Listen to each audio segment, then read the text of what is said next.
Hello friends, today we'll be covering section 112 which deals with forfeiture, waiver of forfeiture.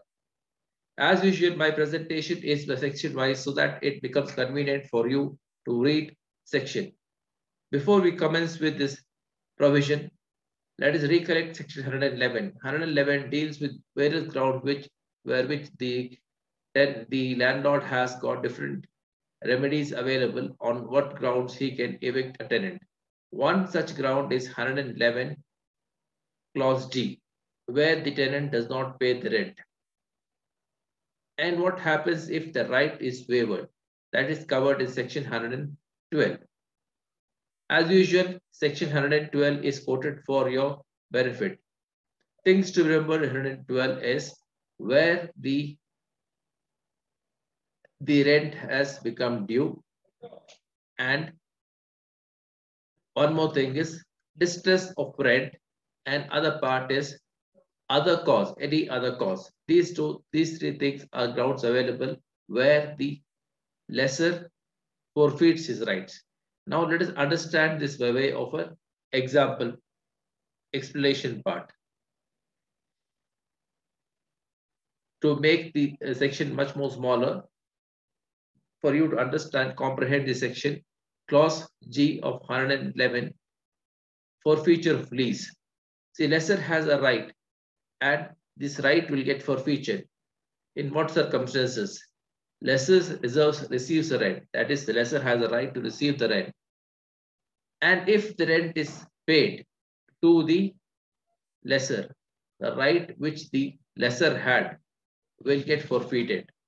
That for non-payment of rent and the rent is paid to the lessor, the right which the lessor had will get forfeited.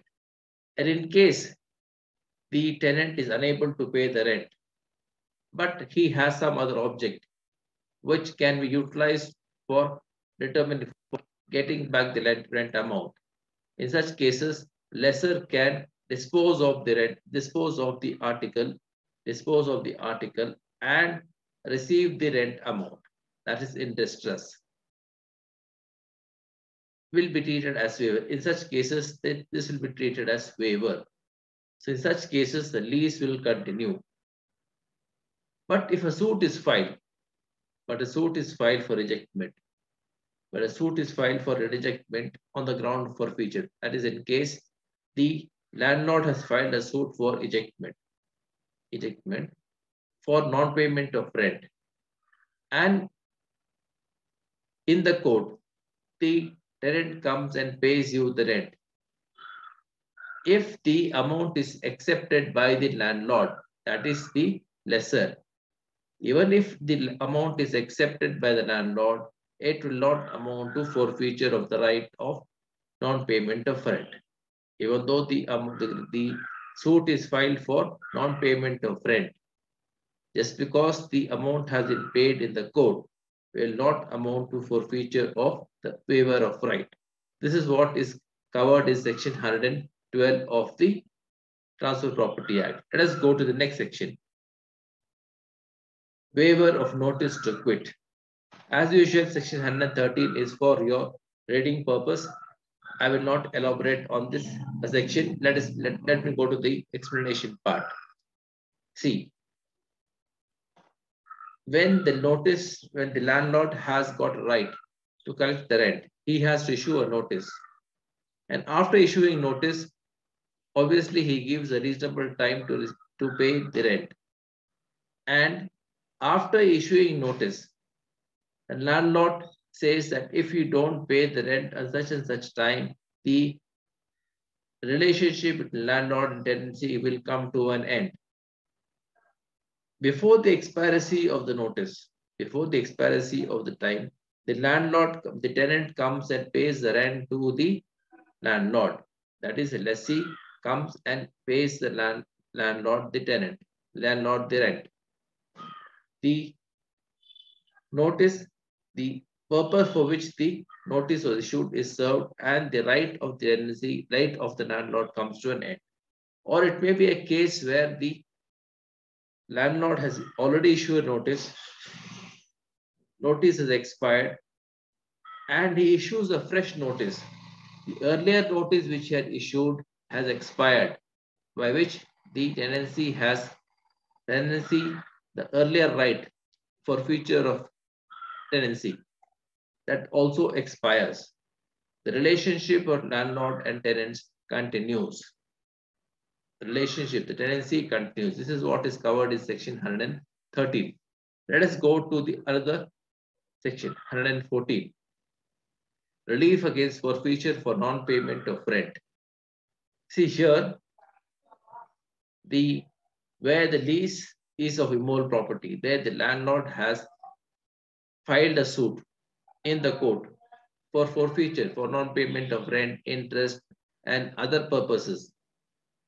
And the suit has gone to the court. Suit has entered the court premises. Notice has gone to the tenant.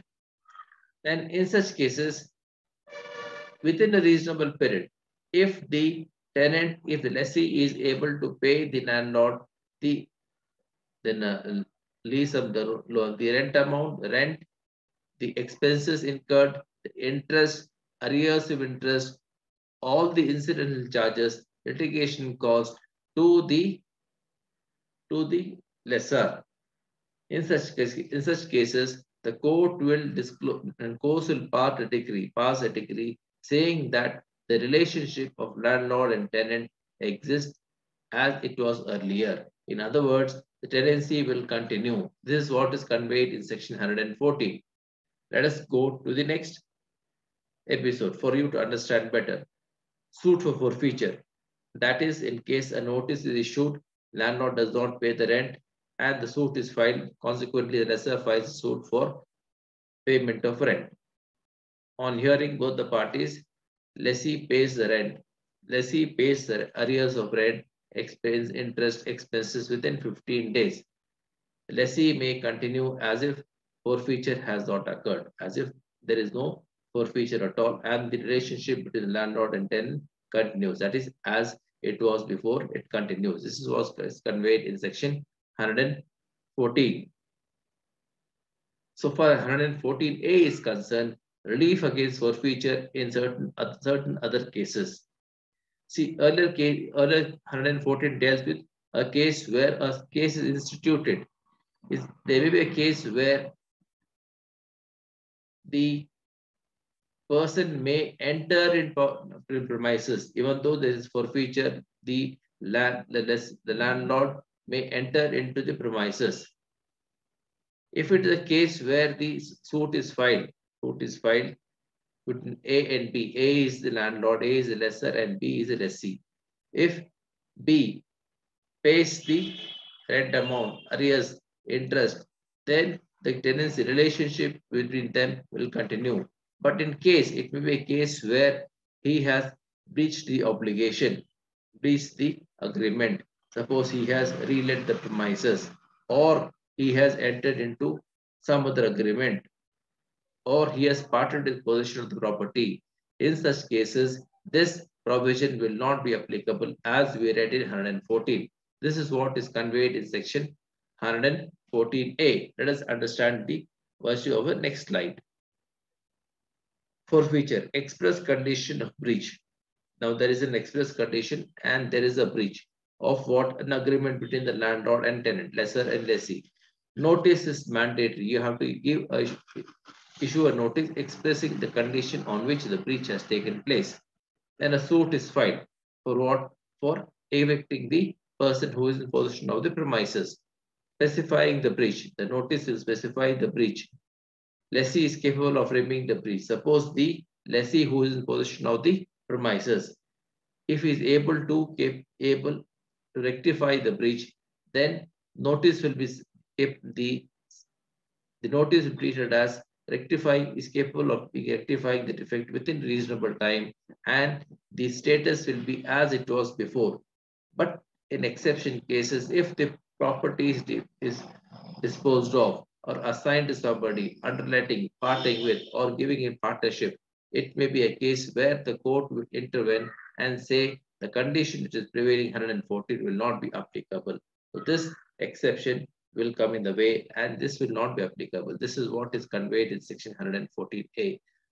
114A. So I think the concept is very clear. The only thing to remember is illustrations. The section 111 has to be kept in mind while writing section 112 to 114A.